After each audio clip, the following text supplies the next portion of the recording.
We would like to offer a full disclosure. This broadcast is interested in being open-minded and hate-free. However, it will be touching on sensitive subjects on its quest towards the truth. What is acceptable under the umbrella of political correctness? And who decides? My fellow Americans. Is it our athletes, our politicians, our movie stars? Who decides? Black Lives Matter brought last year's Pride Parade to a halt. And is it possible that this practice could be used by a group against another group? We also have to be white since we have. For instance, if you've paid any attention to the politics in our popular culture lately, you've certainly noticed the increase of people labeling others as Nazis. These are just personal anecdotes, but from everything I've seen, the people that are quick to label someone else a Nazi, it's more so to silence them. It's definitely not to debate their ideas. Of course, once you've labeled them a Nazi, you've effectively excluded them from any further rational conversation amongst the group. Because who wants to be dealing with a Nazi? You would never even talk to a Nazi.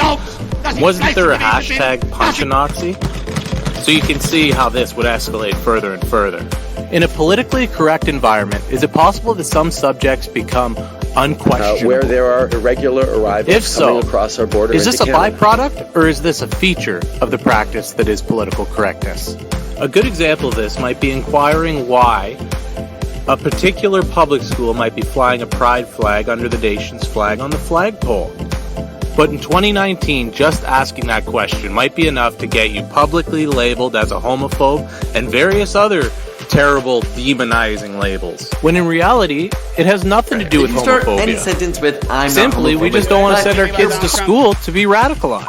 Trump. Once you begin implementing radical ideologies, it starts to lead away from a meritocracy.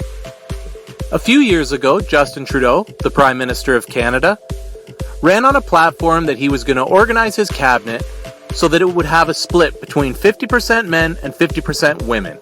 And the reason for this? Well, it's because it's 2015. Duh. Whatever that means. I don't think it's a stretch to say that once you start hiring for appearance and less for pedigree and talent, the worse of a result you're going to have. And when it comes to conducting leadership amongst the G20 nation, we should always be looking for a better product.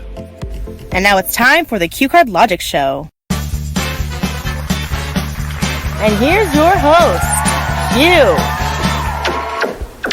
Follow along and answer these questions as logically as you possibly can. It shouldn't be that difficult. Considering the rate of speed in which our culture changes and things that were once acceptable are no longer, is it even possible to have a politically correct society? Your answers in a multiple choice format are A, yes, B, no, C, even if it's not possible, it's worth trying. No, it's not possible because safe words of today become the unsafe words of tomorrow. Through political correctness, do particular topics and groups become radioactive and undiscussable? A, yes of course, B, no, C, only for some people. Only for some people, okay, I bet you can. Can the slippery slope of achieving a politically correct society spiral into decay our system of meritocracy with regards to efficiency and productive outcomes? As usual, your answers are in multiple choice format, starting with A. Yes, skills best for the job, get the job. B. No, I don't care if my brain surgeon was given the job because they look like somebody that was underrepresented in the field. Now to my final question. Is it possible that there'll come a time that even asking if political correctness can go too far goes too far?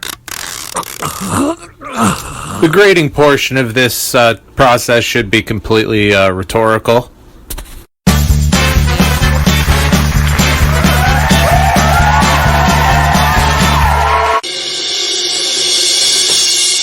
These are all questions I've been pondering over the past several years.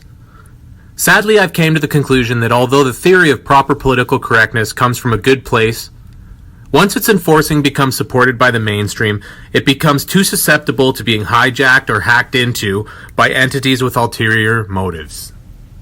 But most of all, I want to hear from you. Do you agree with me? Where are my blind spots? And am I blowing this out of proportion? Because the way I see it, there's no limit to the negative outcomes that are created by mitigating speech and mainstreaming political correctness under threat of cancel culture.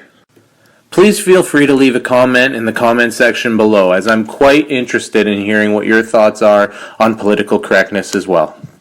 Or follow The Lens on Twitter, @LogicCard, capital L, capital C. Thank you so much for taking the time and listening to this episode on political correctness. And until next time, I'm Q, and this is The Lens I View It In.